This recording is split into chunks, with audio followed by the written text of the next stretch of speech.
Bus stand ಇದೆ, ಆದ್ರೆ ಇದ್ರೂ ಕೂಡ ಉದ್ಘಾಟನೆ ಆಗಿಲ್ಲ. ಉದ್ಘಾಟನೆ ಮಾಡೋದಕ್ಕೆ ಮೀನಾಮೇಷ ಎಣಿಸ್ತಾ ಇದ್ದಾರೆ. KSRTC ಬಸ್ ನಿಲ್ದಾಣ ಇದ್ರೂ ಕೂಡ ಲೆಕ್ಕಕ್ಕಿಲ್ಲ, ಯಾಕಂದ್ರೆ ಬಳಕೆ ಆಗ್ತಾ ಇಲ್ಲ, ಉದ್ಘಾಟನೆ ಆಗಿಲ್ಲ. ಕೋಟಿ ವೆಚ್ಚದಲ್ಲಿ ಈ ಬಸ್ ಸ್ಟ್ಯಾಂಡ್ ಅನ್ನ ನಿರ್ಮಾಣ ಮಾಡಲಾಗಿದೆ, ಆದ್ರೆ ಅದೆಲ್ಲ ಕೂಡ ವೇಸ್ಟ್, ಕಂಪ್ಲೀಟ್ ವೇಸ್ಟ್. 1 ವರ್ಷ ಆಯ್ತು ನಿರ್ಮಾಣ ಆಗಿ, ಉದ್ಘಾಟನೆ ಭಾಗ್ಯ ಇದುವರೆಗೂ ಕೂಡ ಸಿಕ್ಕಿಲ್ಲ. ಮಂಡ್ಯ ಜಿಲ್ಲೆ KR ಪೇಟೆಯ ಅಕ್ಕಿಹೆಬ್ಬಾಳು ಬಸ್ ನಿಲ್ದಾಣ. ಅಕ್ಕಿಹೆಬ್ಬಾಳು KSRTC ಬಸ್ ನಿಲ್ದಾಣದ ಅವ್ಯವಸ್ಥೆ ಇದು. ಸಾರ್ವಜನಿಕರಿಗಾಗಿ ಒಂದಷ್ಟು ಸದ್ಬಳಕೆ ಆಗಬೇಕಾಗಿತ್ತು, ಆದರೆ ಆ ರೀತಿ ಆಗಲಿಲ್ಲ. ಈ ಬಸ್ ನಿಲ್ದಾಣ ಉಪಯೋಗಕ್ಕೆ ಬರಬೇಕಿತ್ತು, ಆದರೆ ಬರೋದಕ್ಕೆ ಸಾಧ್ಯ ಆಗಿಲ್ಲ, ಯಾಕಂದ್ರೆ ಅದು ಉದ್ಘಾಟನೆ ಆಗಿಲ್ಲ.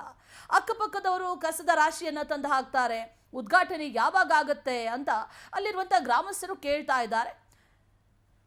ಶೀಘ್ರದಲ್ಲೇ ಬಸ್ ನಿಲ್ದಾಣವನ್ನ ಉದ್ಘಾಟನೆ ಮಾಡಿ ಅಂತ ಸ್ಥಳೀಯರು ಒತ್ತಾಯವನ್ನ ಕೂಡ ಮಾಡ್ತಾ ಇದ್ದಾರೆ. ಯಾವಾಗ ಉದ್ಘಾಟನೆ ಆಗುತ್ತೆ? 1 ವರ್ಷ ಆಯ್ತು ಇದನ್ನ ಕನ್ಸ್ಟ್ರಕ್ಟ್ ಮಾಡಿ, ನಿರ್ಮಾಣ ಮಾಡಿ 1 ವರ್ಷ ಆದ್ರೂ ಕೂಡ ಇನ್ನೂ ಉದ್ಘಾಟನೆ ಆಗಿಲ್ಲ. ಯಾರಿಗೆ ಕಾಯ್ತಾ ಇದ್ದಾರೆ ಉದ್ಘಾಟನೆ ಮಾಡೋದಕ್ಕೆ, ಏನಕ್ಕೆ ಕಾಯ್ತಾ ಇದ್ದಾರೆ ಅನ್ನುವಂಥ ಪ್ರಶ್ನೆ. ಮತ್ತು ಅಲ್ಲಿ ನೋಡಿ ಎಷ್ಟು ಅವ್ಯವಸ್ಥೆಗಳಿದೆ ಅನ್ನೋದು. ಇದ್ದ ಬದ್ದ ಕಸ ಬಾಟಲ್ಗಳು ಎಲ್ಲವನ್ನೂ ಕೂಡ ಅಲ್ಲೇ ತಂದು ಹಾಕ್ತಾ ಇದ್ದಾರೆ. ಆದಷ್ಟು ಬೇಗ ಉದ್ಘಾಟನೆ ಆಗಲಿ ಅಂತ ಕೇಳ್ಕೊಳ್ತಿದ್ದಾರೆ.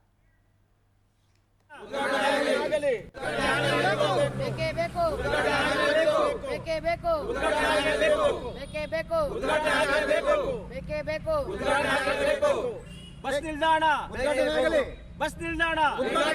ಅಕ್ಕಿಹೆಬ್ಬಾಳು ಬಸ್. ಇದು ಮಂಡ್ಯ ಜಿಲ್ಲೆಯ KR ತಾಲೂಕಿನ ಅಕ್ಕಿಹೆಬ್ಬಾಳು ಪ್ರಮುಖ ಹೋಬಳಿ ಕೇಂದ್ರವಾಗಿದ್ದು, ಇಲ್ಲಿ ಕರ್ನಾಟಕ ರಾಜ್ಯ ರಸ್ತೆ ಸಾರಿಗೆ ಸಂಸ್ಥೆ ವತಿಯಿಂದ ಒಂದು ಹೈಟೆಕ್ ಬಸ್ ನಿಲ್ದಾಣವನ್ನು 1 ಕೋಟಿ ವೆಚ್ಚದಲ್ಲಿ ನಿರ್ಮಾಣ ಮಾಡಿ ಆಗಲೇ 1 ವರ್ಷ ಆಗ್ತಾ ಬರ್ತಾ ಇದೆ.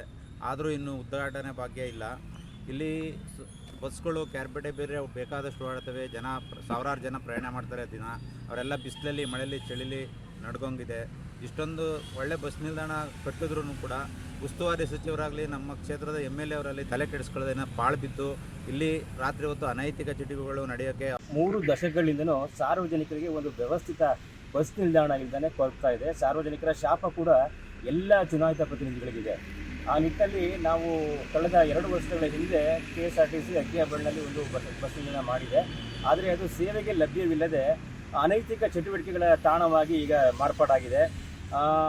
ಅದ್ರ ಜೊತೆಗೆ ಇಲ್ಲಿ NH 85 ರಸ್ತೆ ಕೂಗಳತೆಯಲ್ಲೇ ಪಾಸ್ ಆಗೋದ್ರಿಂದ ಕನಿಷ್ಠ ವಾರಕ್ಕೆ 1 ಅಪಘಾತ ಇಲ್ಲಿ ಸಂಭವಿಸ್ತಾ ಇದೆ. ಯಾಕೆಂದರೆ ಬಸ್ ನಿಂತ್ಕೊಳ್ಳೋಕ್ಕೆ ಜಾಗ ಇಲ್ಲ, ಇನ್ನೊಂದು ಬಸ್ಗೆ ಹೋಗೋದಕ್ಕೆ ಪಾಸ್ ಆಗೋದು. ಗ್ರಾಮದಲ್ಲಿ ಬಸ್ ಸ್ಟ್ಯಾಂಡ್ ನಿಲ್ದಾಣವಾಗಿದ್ರೂ ಕೂಡ ಬಸ್ ಸ್ಟಾಪ್ ಅಲ್ಲಿ ಓಡಾಡಬೇಕಾಗಿದೆ. ನಾವು ಮಳೆ, ಗಾಳಿ, ಬೆಂಕಿ, ಬಿಸಿಲಲ್ಲೆಲ್ಲ ಇದೆ. ಸೊ ಪ್ಲೀಸ್ ಇನಾಗ್ರೇಟ್ ಮಾಡಿಕೊಡಿ, ಯಾಕಂದರೆ ತುಂಬ ಬಸ್ ರಶ್ ಆದಾಗಲೂ ನಮಗೆ ನಿಲ್ಲಿಸಿದೆ. ಬಸ್ ಸ್ಟ್ಯಾಂಡ್ ಇದ್ದರೆ ಅಟ್ಲೀಸ್ಟ್ ಬಂದು ಹೋಗೋ ಥರ ಏನಾದರೂ ಆಗುತ್ತೆ, ವ್ಯವಸ್ಥೆ ಮಾಡಿ. ನಮಗೆ ತುಂಬ ಕಷ್ಟ ಆಗ್ತಿದೆ, ಕಾಲೇಜಿಗೆ ಟೈಮ್ ಆಗ್ತಿದೆ. ಸೊ ಪ್ಲೀಸ್ ಏನಾದರೂ ಮಾಡಿ. ಗ್ರಾಮದಲ್ಲಿ ಬಸ್ ಸ್ಟ್ಯಾಂಡ್ ನಿಲ್ದಾಣವಾಗಿದ್ರೂ ಕೂಡ ಬಸ್ ಸ್ಟಾಪ್ ಅಲ್ಲಿ ಓಡಾಡಬೇಕಾಗಿದೆ. ನಾವು ಮಳೆ, ಗಾಳಿ, ಬೆಂಕಿ